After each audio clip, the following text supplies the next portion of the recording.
But I think perhaps next week I should switch it to summer, because I feel like we kind of skipped spring a little bit. It just 90-some degrees last week was a little crazy.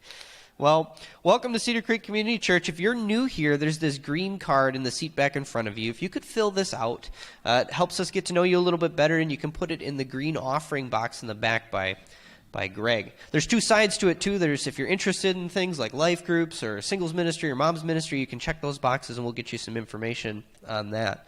And speaking of that green offering box, if you're a regular attender, that's where we do our offerings. We don't pass a basket, so feel free to use that as you feel led. And if you're tuning in virtually, we do have a donate button on our website if you feel inclined. Speaking of virtual, 3 rooms down in the Sunday school wing, we have a wiggle room.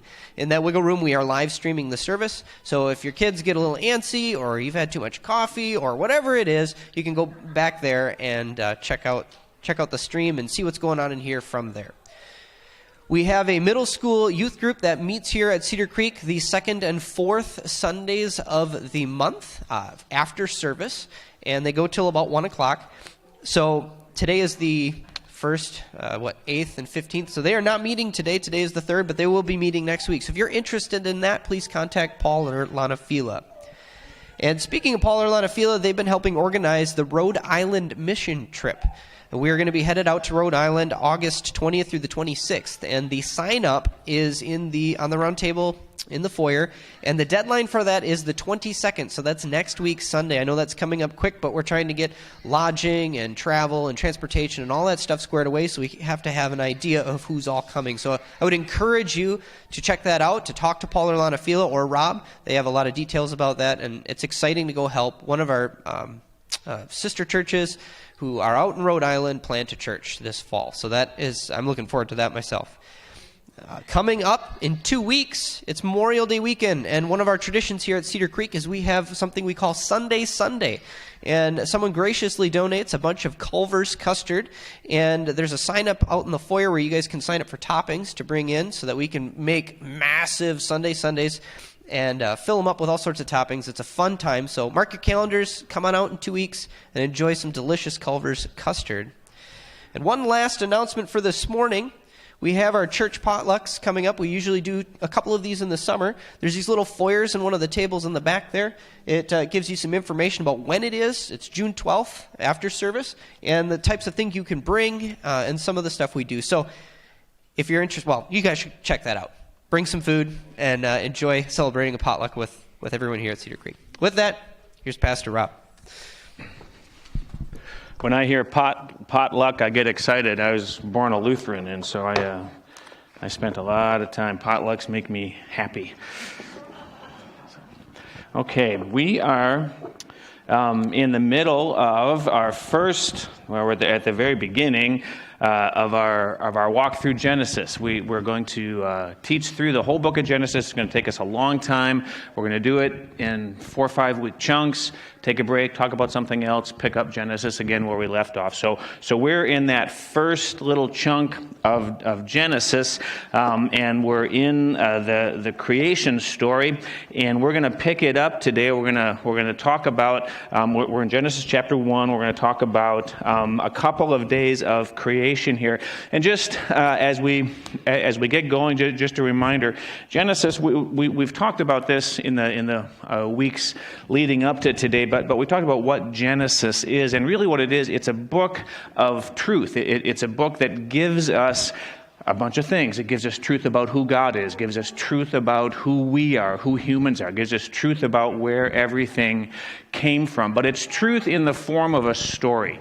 And Genesis is given to us in the form of a story. And a story is different than perhaps or a report, or it's different than a transcript or something like that. A story leaves gaps in things. A story is not a detailed analysis. And so when we're given this truth in the book of Genesis, and we talk about why it's truth, because we believe that God wrote it. We believe that God understood where everything came from. God understands about himself. God understands about us. And so God is telling us truth. We look at the Bible as truth, but it's in the form of a story. And so that helps us to understand as we're reading Genesis, all right, this is not, I'm not going to get every single detail here because stories focus on people and events. You kind of move back and forth in time. Sometimes you zoom in, you zoom out. So as we read through Genesis, we have to be content with a level of unknowing. And we talked about that a while back where there are certain things that are just mysterious. In fact, the very first week, we looked at 2 verses. In the beginning, God created the heavens and the earth. Clear, unambiguous, there's a God, and he made what we see. The next verse is filled with mystery. There was darkness over the face of the waters and the deep and this and that. We don't know anything. It's just filled with mystery that God doesn't explain to us. So as we read through this story of Genesis, we have to recognize, okay, God's telling us truth, but there's some stuff that he doesn't tell us. So we have to choose to be content with a level of unknowing, and that's really what faith is. Sometimes faith and truth or faith and proof or something like that, we get confused a little bit. What faith is just belief alongside the unknowing. There's stuff we don't know.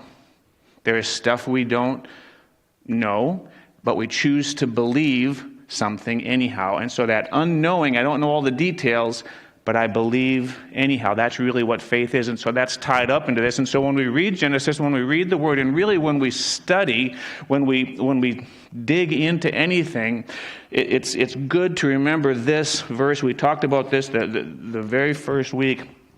It's Luke 10:21.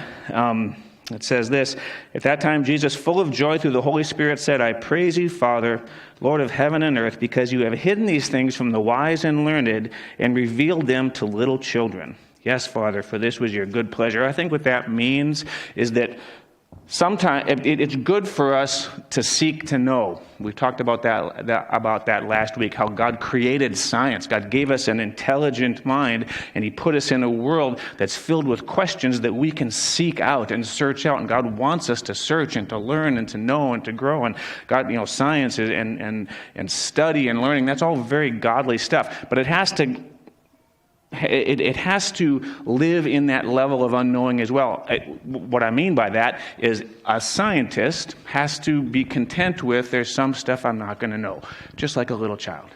Just like a little child. We can never become so wise and learned that we figure out everything in the world because God chooses not to tell us. Instead, like a little child, I'm going to accept what God says. I'm going to search it out and learn as much as I can, but I'll get to a point where there's something I don't know. I'm going to choose to believe God anyhow. That's what it means, I think. Does that make sense? That's what I asked my kids to do when they were little. Daddy says this. We can talk about why. As you get older, you'll learn more about it. But for right now, you don't know everything, but you choose to accept anyhow. That's what we need to do, I think, as we're studying this and as we're letting God give us truth. Okay. So, with that, and by the way, you can go back and listen to the messages that come before this if you would like to, and fill in some of those blanks. All right, today we are going to bite off a little bit of a big mouthful. We're going to look at 2.5 days of creation. Mark teaches next week. He's only doing a half a day. I don't know how this happened, but we got 2.5 days of creation here today, folks. So here's what we're going to do. I'm going to read here verses 14 through 19 of Genesis chapter 1. This is day 4 of creation. So I'm going to read this. We're going to talk about it just a little bit. I'm in the New International Version if you want to follow along.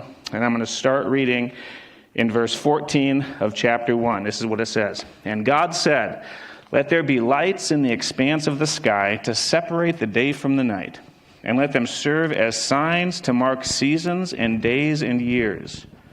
And let them be lights in the expanse of the sky to give light on the earth. And it was so. God made 2 great lights, the greater light to govern the day, and the lesser light to govern the night. He also made the stars. God set them in the expanse of the sky to give light on the earth, to govern the day and the night, and to separate light from darkness. And God saw that it was good. And there was evening and there was morning, the 4th day." All right, so this is the day where God is creating the lights in the sky. And we see these things, the sun. God created the sun here. You can see it. There's sun out there now. And God made this thing. He created the moon. Last night there was, I don't know if it was a full moon or not. Did anyone go out last night? I woke up woke up in the middle of the night and I thought, why is it so bright coming through the window? And so I stuck my head out. I thought someone had left a light on out in the backyard, but it was just the moon. It was just so bright last night. And God created the stars. You look up. When I was a boy, I grew up in northern Wisconsin, and it was a tiny little town. It was dark at night. There weren't lights. And so you could look up in the sky. I could see the Milky Way. I could see all of these stars. And you still can. It's a little harder here because of the light in the sky. But God created this stuff. There's going to be soon, isn't there going to be a lunar eclipse coming up very soon? Blood moon. A blood moon. Yeah. I don't know what that means, but it sounds fun. When is that eclipse going to be? Tonight. Go out and watch it. It's amazing because it's a chance for you to go out and look at this stuff that God created. There's the sun, and there's the moon, and there's the earth, and all of these things are going to line up here tonight in a certain way, and so it's going to look very different. So that's what God did. He created these lights in the sky on the fourth day. So let's just think about that a little bit. Let's spend a little bit of time just kind of processing that. One thing, as I read that passage, I think, well, one of the things God is doing is he is coordinating and managing his previous creation.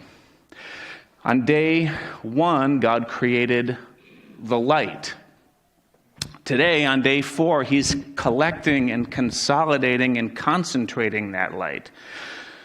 Does that make sense? God created light, and there's light and darkness, and now he's gathering it together in the forms of these celestial bodies. And so he's taking light and he's kind of concentrating it down. And I don't know what it was like before. This is one of those things of unknowing. We don't know what it was like for there to be light and dark before there was a sun. But that's something that God said happened. And so here we see him taking this light that he had created on day 1 and he's consolidating it. He's concentrating it. He's putting it in smaller packages and putting it in different places. And that's the second thing he's doing. He's filling the expanse. On day 2, God created this thing called the expanse, the sky, the heavens. What we see when we look up. The sun is up there in that expanse of the sky. The moon is there. The stars are in the expanse of the heavens that God created on day 2. So here on day 4, God is managing, if you will. He's taking stuff he's created in the first couple of days, and he is collecting it together. He is putting it in different forms. He's filling the expanses. He's kind of taking his creation and now moving it about a little bit, making it a little bit more orderly, filling the expanse of the sky, collecting and consolidating the light. One of the things that God says about this here that I like to stop and think about is that he says, let them serve as signs to mark seasons and days and years. We see here God creating the rhythms of time. And we know that time has rhythms. There's a day and a night. And there's a dark and a light involved in that. And it happens regularly. There are seasons, particularly where we live in. And we were just talking about how, we missed spring. We didn't really. But we see the changes and we see what happens in the world around us, and these rhythms happen. And here, every year, we get the cold and the frost and things change. The world around us changes, and then spring comes and it warms up, and now the leaves are out and we're heading into summer. These things happen. They're rhythmic, and they happen at the same basic way all the time. The years go on. Year follows year. The earth moves around the sun. The moon moves around the earth. The stars up in the heaven in the winter time Orion comes up, the constellation Orion comes up, and you see him in the winter, but in the summer he kind of disappears down there over the southern horizon. And these things happen regularly, and God created these rhythms, and he said he was going to do it. He did it on purpose. I'm going to put these things up in the heavens, and they're going to mark the seasons and the days and the years. And one of the things I think that I think about that is that's an environment that you and I live in and we thrive in. We are very rhythmic people. Doesn't mean you can dance, unfortunately. I wish that meant that all of us could dance. But we live in the rhythms of time.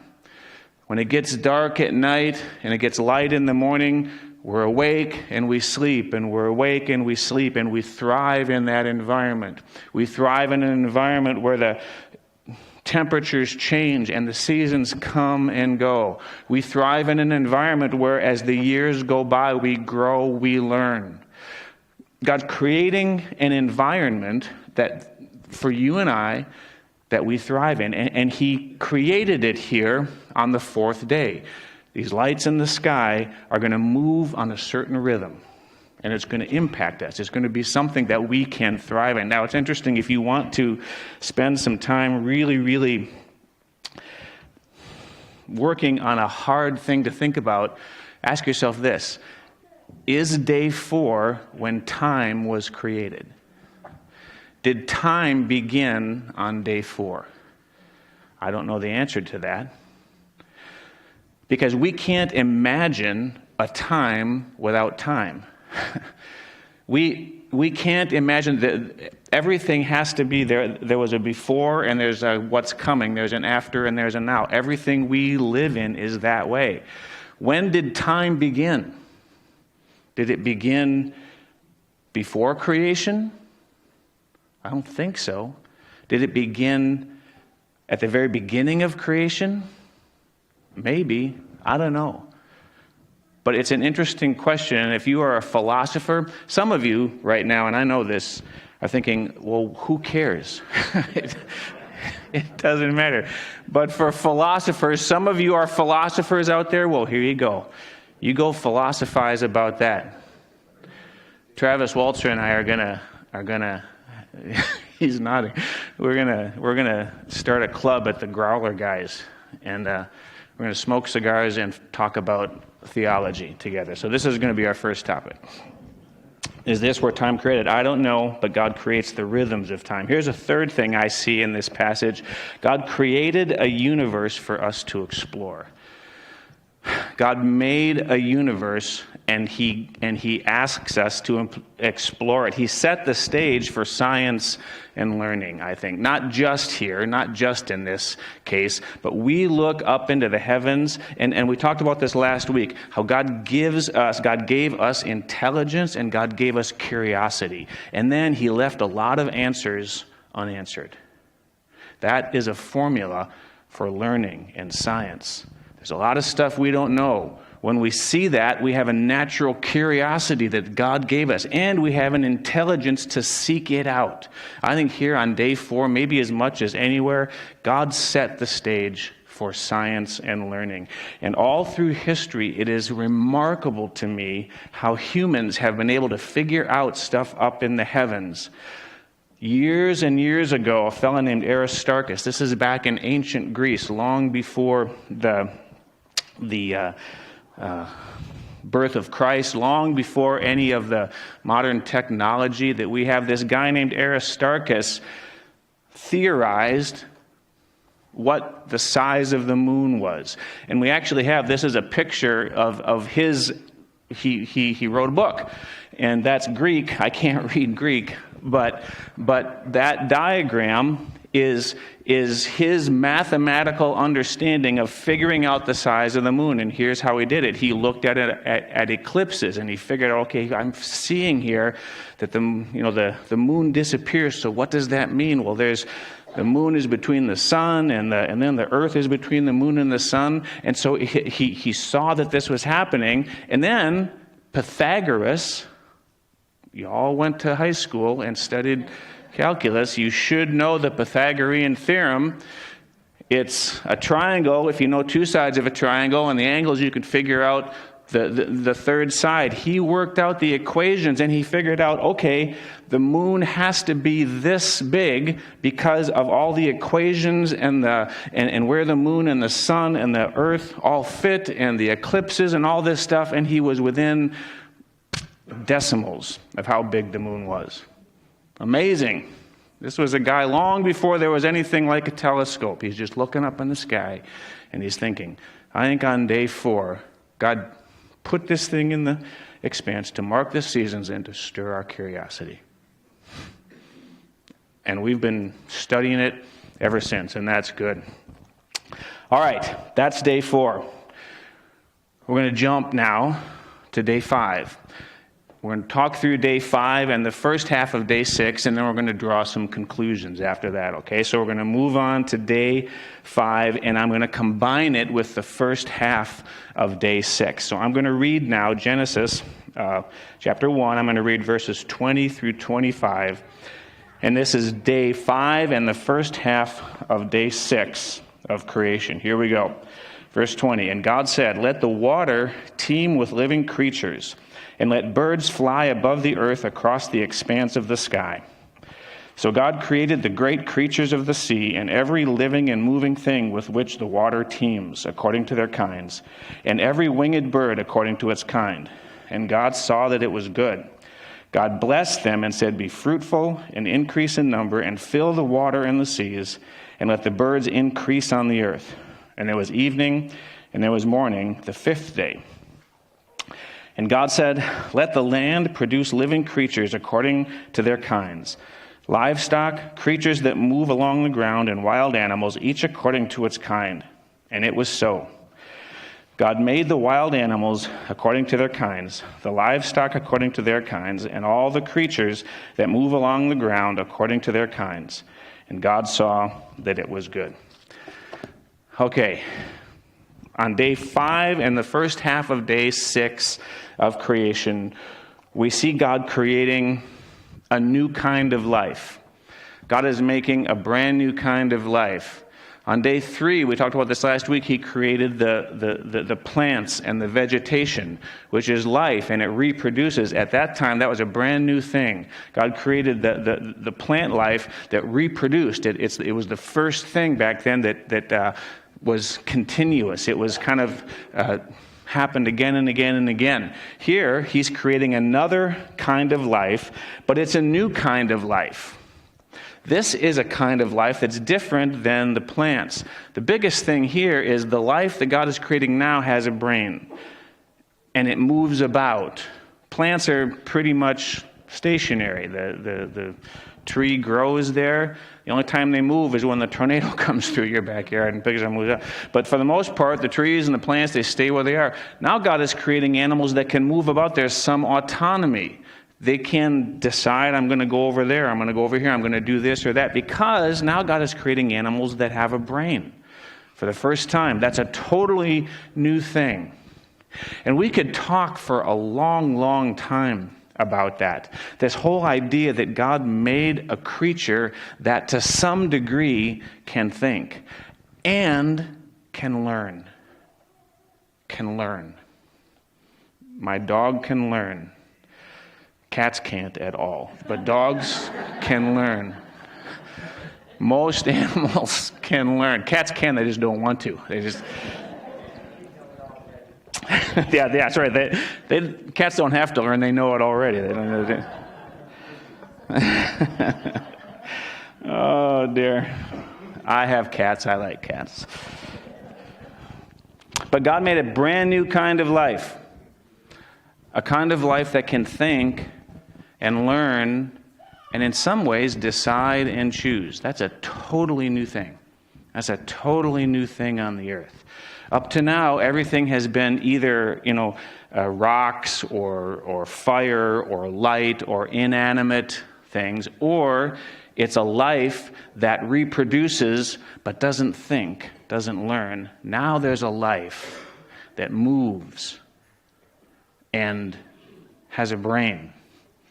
We could spend a lot of time talking about that. For now, we're going to leave it there, that this was an amazing new thing that God did. The fact that there is an animal, be it a fish or a bird or a land animal, that its movements and its life force is directed by this central computer up in its head. And this computer takes in senses, it takes in information, it passes on information to the rest of its body.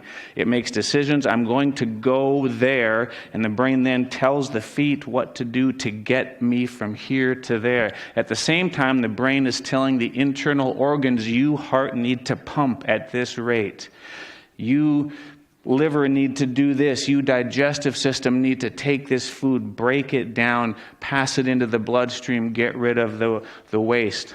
This incredibly complex, unbelievably efficient organ inside an animal that takes in information.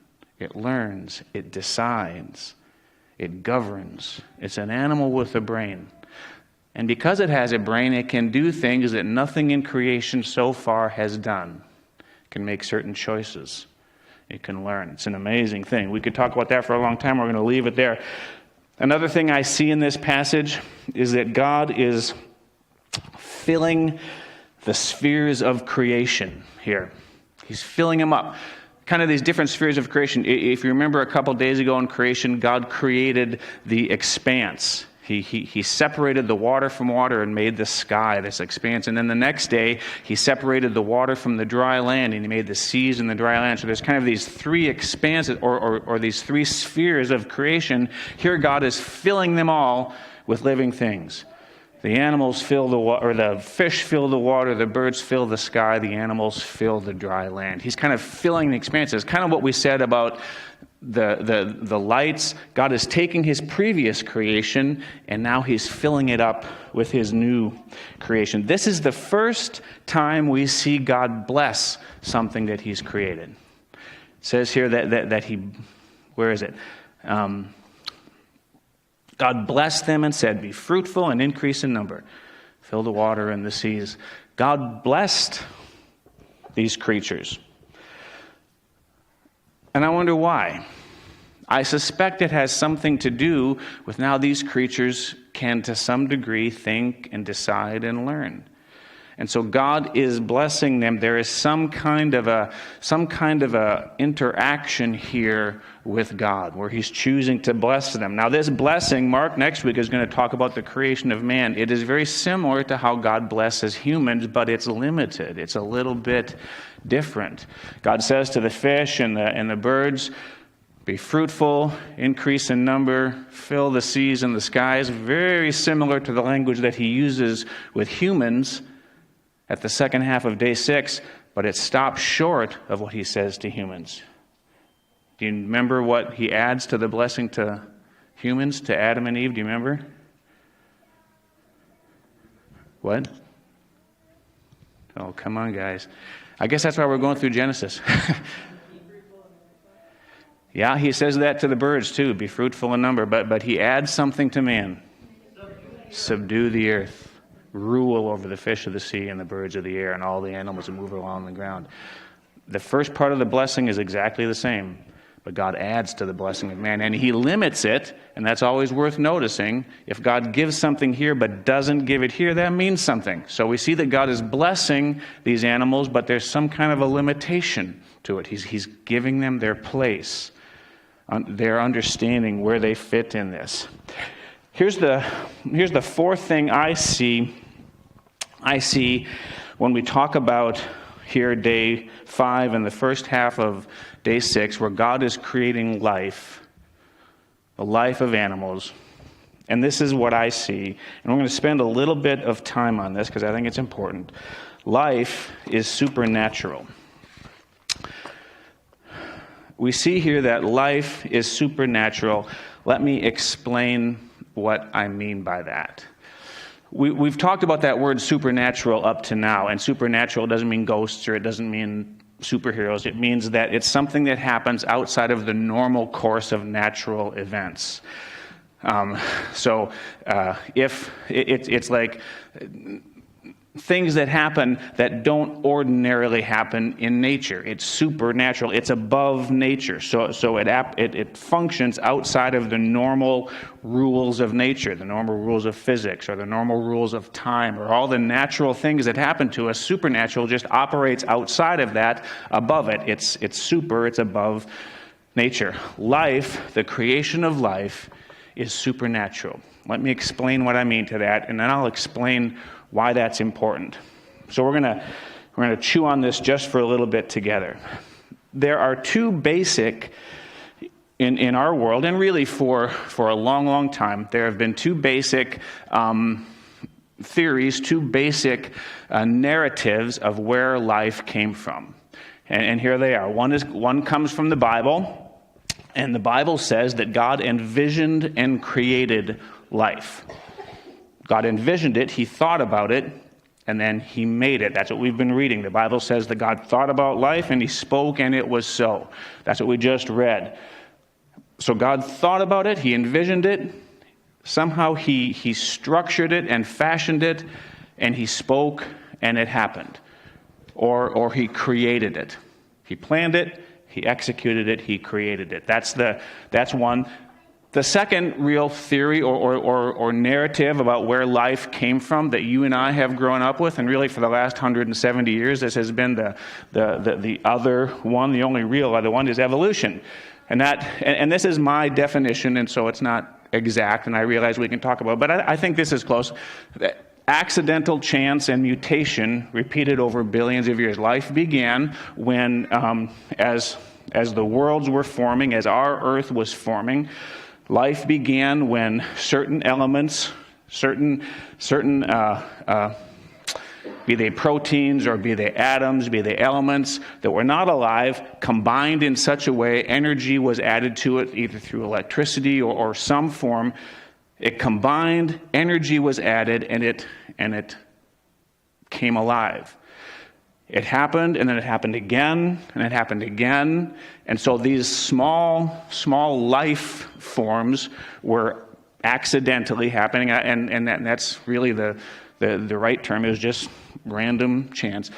So life was being created as just natural forces were accidentally bumping into each other. It happened again and again and again. Those life forms that got created began to mutate. So it was alive, and then it mutated. Something changed in that one. Those changes happened over billions of years, and each change, many of the changes, created a more complex being, so that the animals, the birds, the fish, you and I, all the life that we see began by this accidental chance and mutation repeated over billions of years. I realize I'm condensing a whole theory of evolution down into one incomplete sentence, but I think that's fair. Now, I've said that you and I, humans, have intelligence and curiosity. And so we look at where did we come from, and the question of, well, there's life, how did that get here? And that animal is different than that animal, and how did that happen? And those two animals look kind of the same. Well, what does that mean? Our curiosity and our intelligence will lead us to begin to search that out. And so both of these things, science or learning, and I'll use science here because science is the system of learning. It's discovering truth by creating or by performing experiments, gathering data, and analyzing that data. That's what science does. And so science has kind of looked at both of these things, or humans have looked at both of these things and said, well, gosh, which one is true? Or what can we learn about this? We want to learn, we want to know, so we have experimented. And we have looked and we have asked and we have sought out, well, how do I know which one of those is true? Well, let's learn as much as we can. Let's test it. Let's learn and know what we can. Now, I'm going to make a couple of comments here that are that are my understanding, so take them for what they are.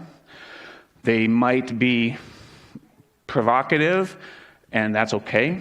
I mean them to be. You might disagree with them, and that's okay too. You don't have to take my word for it. You really, truly don't. But here's the first statement that I'm going to make.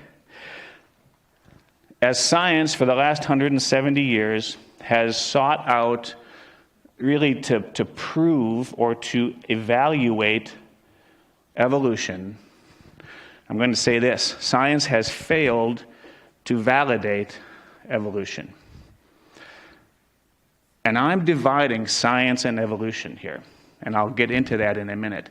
But science, the systematic searching out of knowledge and truth, has failed to validate evolution. In many, many ways. I'm going to just talk about one. There are others, and you've maybe heard this. This is a quote here from Charles Darwin. Charles Darwin, if you've ever read Origin of the Species, has anyone ever read it? Origin of the Species? One. Good for you. Go to the head of the class. It's not a great read.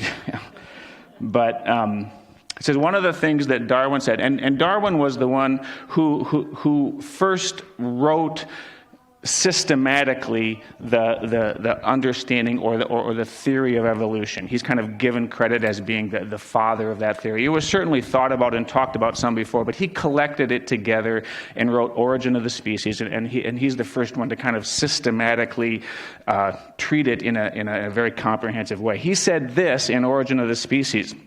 He's talking about the fossils, looking at the fossils, and if it's true that they're whatever life form we're looking at now, a horse, say. If it's true that a horse evolved slowly by small mutations over billions of years, Darwin understands, well, we should be able to see fossils of all of the transitional forms.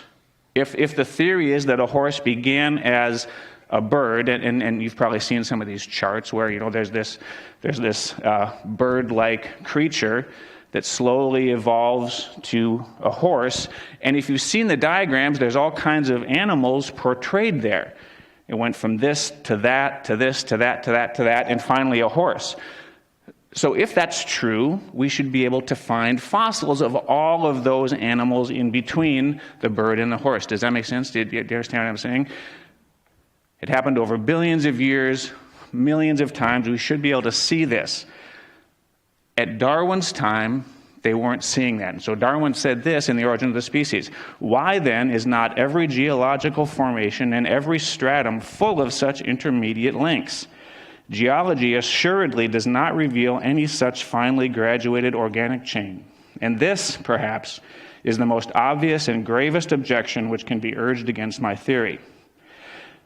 The explanation lies, as I believe, in the extreme imperfection of the geological record. Here's what he's saying there. He's acknowledging, as a good scientist would, this is my theory. I think this is how life happened. But if that's true, here's something you should be able to see. What you should be able to see is all of these transitional forms. He's acknowledging here, I don't see them. If they're not there, that's a problem with my theory. But he says here, he acknowledges, I think the reason we're not seeing them is we just haven't found them yet. That when he says that, I believe in the extreme imperfection of the geological record, I think what he means there is that we just haven't found them. They're out there. We just need to look for them and find them. That was in 1859. Darwin wrote that. Now, 170 years later, that hasn't changed. There's a man named Stephen Gould. Many of you maybe have heard of Stephen Gould. He is, in our generation, the foremost apologist for evolution. And by apologist, I just mean he's the one who believes evolution is true and speaks about it and speaks in a way he tries to convince and prove and show people that evolution is true. He's written many, many books. He died in 2002, I believe. But he's in our generation, he was probably the foremost apologist for evolution. When it comes to this idea, Just this one part of science looking at and evaluating evolution. He says this. This is from his book, Evolution's Erratic Pace. He wrote this in 1987. The extreme rarity of transitional forms in the fossil record persists as the trade secret of paleontology. The evolutionary trees that adorn our textbooks have data only at the tips and nodes of their branches. The rest is inference, however reasonable, not the evidence of fossils. We fancy ourselves as the only true students of life's history. Yet to preserve our favorite account of evolution by natural selection, we view our data as so bad that we never see the very process we profess to study. That's an interesting quote. He's being very honest. He's acknowledging what Darwin said is still true. We do not see that fossil record. We don't see it. So what evolutionists do, as they seek to show, seek to prove, seek to flesh out, seek to validate the theory that life came from evolution, there are three things that they do, and you can read this as an article that you can read. It's called How Incomplete is the Fossil Record by a man named Robert Lamb. It's not long. It's an easy read. He acknowledges this as well. He says, all right, we're trying to fill in the gaps between the horse and the bird. We don't have the fossil records. He says, well, we have two other things that we can do. Number one is we can study the genetic DNA of all of the intermediate species. But there are none. And so he says what we do, and he says this, he says scientists use a number of tools to reconstruct the tree of life. They depend heavily on cladistics, a method of hypothesizing relationships among organisms. Let me try to explain it. Cladistics is just a word. It means that they look for similarities in things and then hypothesize. So this next picture here is a cladistical example of how we got from, say, or this is not trying to say that the tortoise moved into a house cat. Instead, it's trying to say we look for similarities among things. In other words, if all of the animals that have 4 legs, well, they have a common characteristic. Okay, of all of the animals that have 4 legs, which ones have fur? Okay, now they have 2 common characteristics. Okay, of all the animals that have 4 legs and fur, which ones, have a tail? Okay, now we have 3 common characteristics. And so they look for common characteristics among things. They find them, and then they theorize, well, maybe these all have a common ancestor. That's what cladistics is. Because they have some common characteristics, we are going to theorize that they have a common ancestor. Now, that is a fine theory, and it could be the case, but it's hypothesis, it's theory without any scientific proof. Again, there's nothing to study. It's a little bit like saying because a leaf and a frog are both green, they have a common ancestor. Well, we don't believe that, but it's a little bit like that. My point is this. And this is just the fossil record. If you go study about the idea of irreducible complexity, Darwin talks about that in Origin of the Species. He says the thought that an eye could gradually appear it just doesn't make any sense, because an eye won't work without all of the parts. Everything about an eye tells me that it showed up fully formed, but I don't believe that. I don't believe it, so I think we're going to find evidence that there are so many of these things. The point to this, the reason I'm saying this is this. I'm trying to give you evidence of why I said science has failed to validate evolution. The systematic study has not backed up the theory. And yet, Well, I'll say this, that there is a mammoth gap between what we see now and what is theorized. We do not see evolution happening now. We see adaptation, and scientists are clear about this. No one has seen evolution where one species turned into another species. We have never observed it. Nor do we have evidence of it happening in the past. The fossil record is not there. All we have is a theory. And yet, the more we study, and the less evidence there is for it, some evolutionists still choose to believe in evolution. This is another quote from Stephen Gould. He's the guy that I had quoted earlier. And he says this: evolutionists have been clear about this distinction between fact and theory from the very beginning, if only because, and this is the part, we have always acknowledged how far we are from completely understanding the mechanisms or theory by which evolution, a fact, occurred. Stop and think about that for a minute. Now, I'm not trying to be funny. Think about this. What he's saying is that evolution is a fact, but we have no idea why. That's what he's saying. We don't understand the mechanism. We don't know how it happened. We can't explain how this thing happened, but we know for certain that it did. Evolution is a fact, but the theory of evolution is completely just a theory because we can't reproduce it. We don't have evidence to back it up. Remember how at the very beginning, do you remember what I said faith was? Do you remember? Faith is belief alongside unknowing. This, what Stephen Gould says there, is faith. It's belief alongside unknowing. I believe in evolution, says Stephen Gould, though I cannot explain how it happened. That's exactly what he said. It is faith. It is not science. It is faith. It is choosing to believe something, though the science cannot validate it.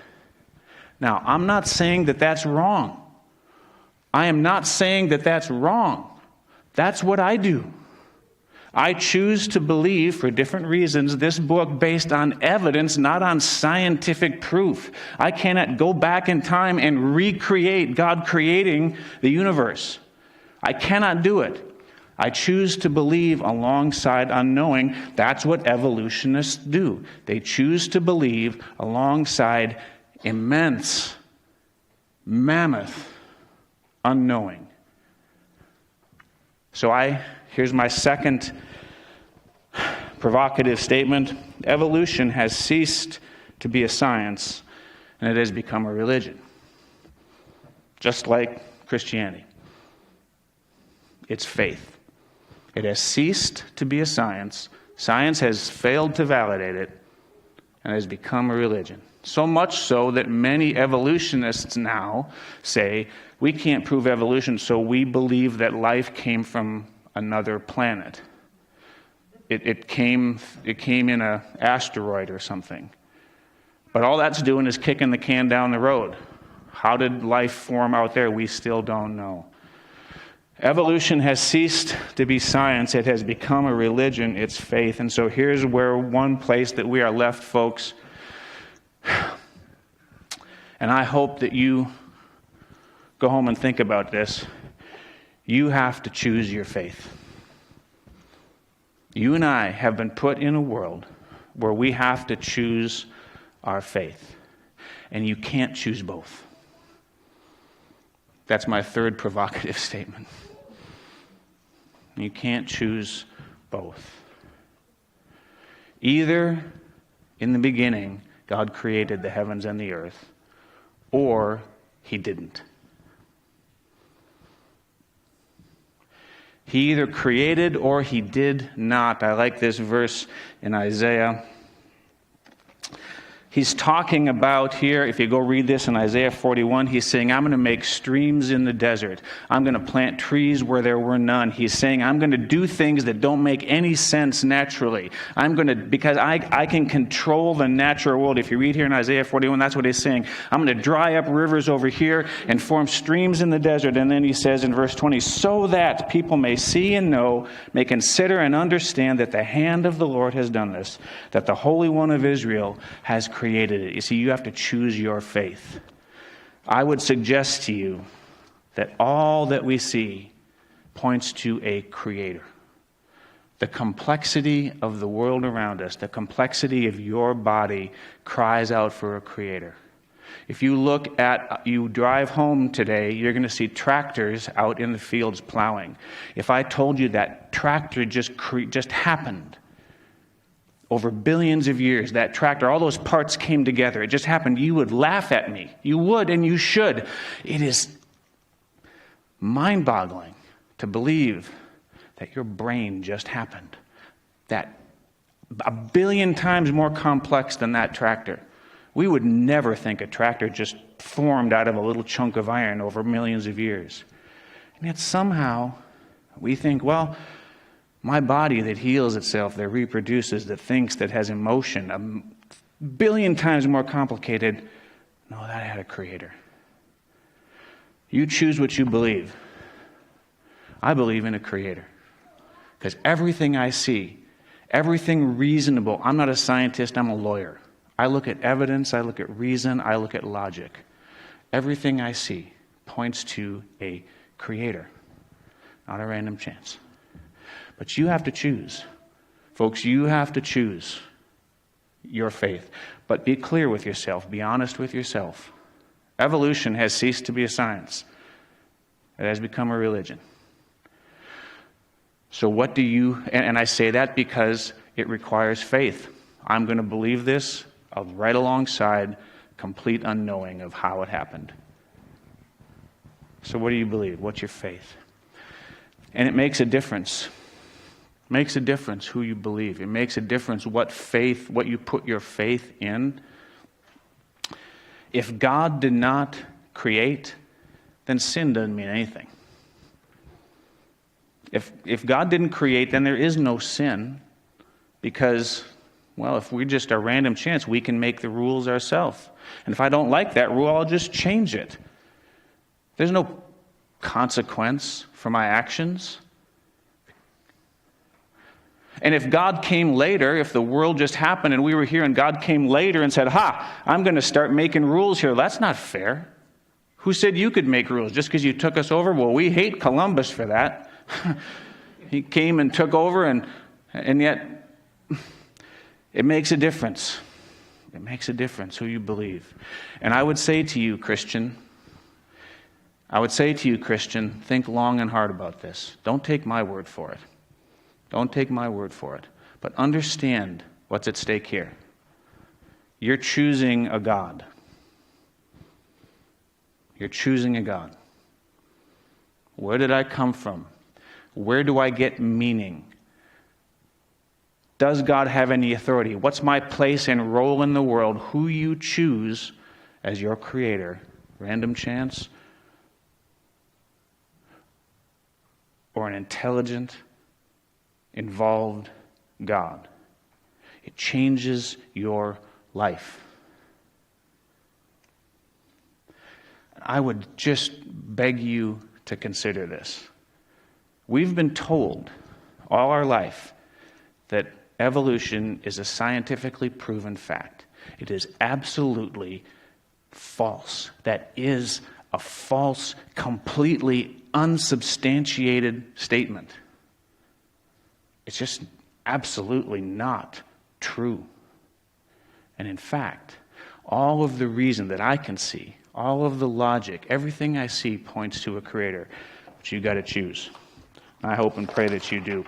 So what do we take from all of this? Really quickly, 2 takeaways that I see here. 2 takeaways.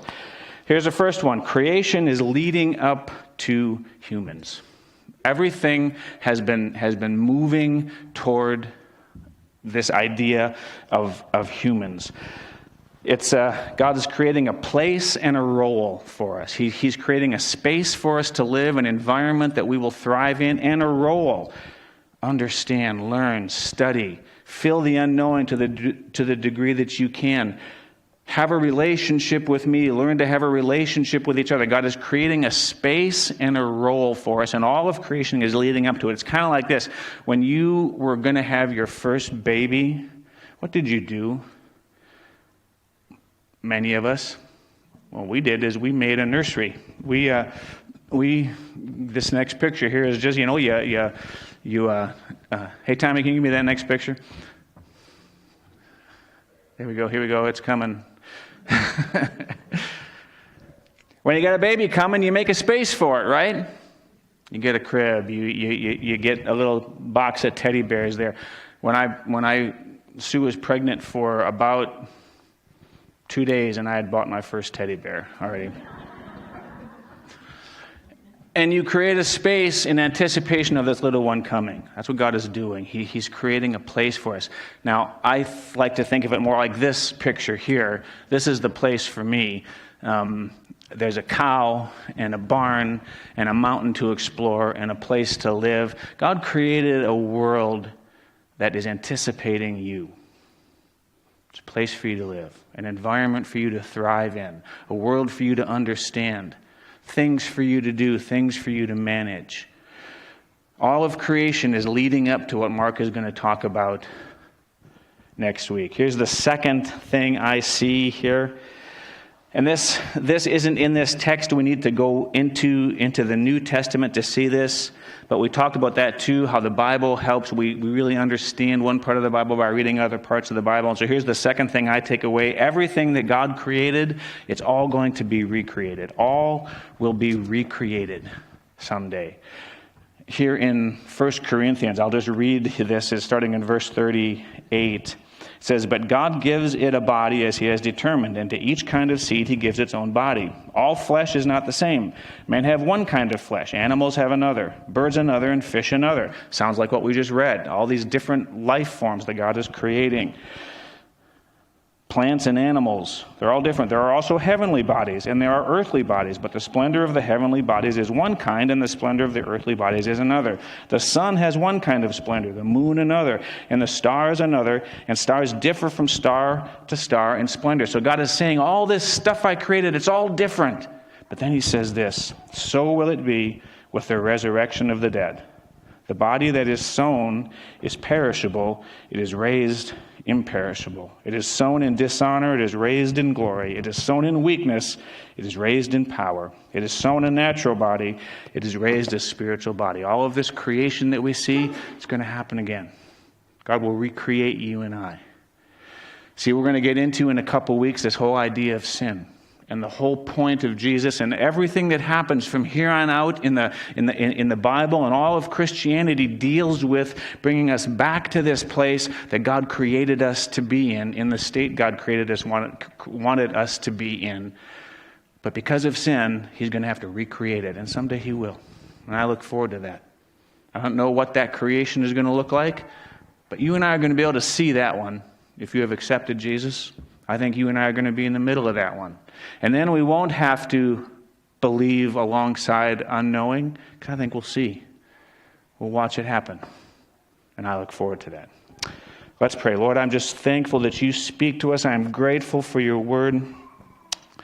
I'm grateful for you, Father. I just pray that you would speak to each one of us now. Lord, we live in a world that has competing ideas. I choose to believe you, God. You've never given me reason not to. Everything I see points to you. Everything you've said, as I've followed it, it has strengthened my belief in you. I stand here today, Lord, and say, I believe that in the beginning you created the heavens and the earth. I believe you created me. And I believe that you know me, and I have a place and a role here. I believe that's true for all of us. Help us, Lord, to sort through this